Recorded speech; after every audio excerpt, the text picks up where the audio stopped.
నాగశ్విని గారు అసలు ఆయన ఎప్పుడు నన్ను ఆశ్చర్యపరుస్తూనే ఉంటాడండి. ప్రతిదీ కూడా అసలు ఏ క్యారెక్టర్ దగ్గర నుంచి ఏం కోరుకుంటున్నారు, ఏ క్యారెక్టర్ ఎలా బిహేవ్ చేస్తుంది, చాలా డీటెయిల్డ్గా ఆయన నాకు చెప్పాడు.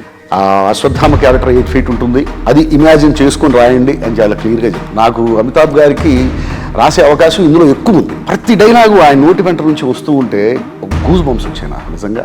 కమల్ హాసన్ గారికి, ప్రభాస్ గారికి నా లైఫ్లో ఇప్పుడు ఫస్ట్ టైం రాశానండి. చాలా మందికి కమల్ హాసన్ గారు ఎందుకు ఆ మాట వాడారు అనేటువంటి ఆలోచన కొంతమంది అడిగారు నన్ను. జగన్నాథ రథ చక్రాలు వస్తున్నాయి అంటే దాని అర్థం భగవంతుడు వస్తున్నాడు.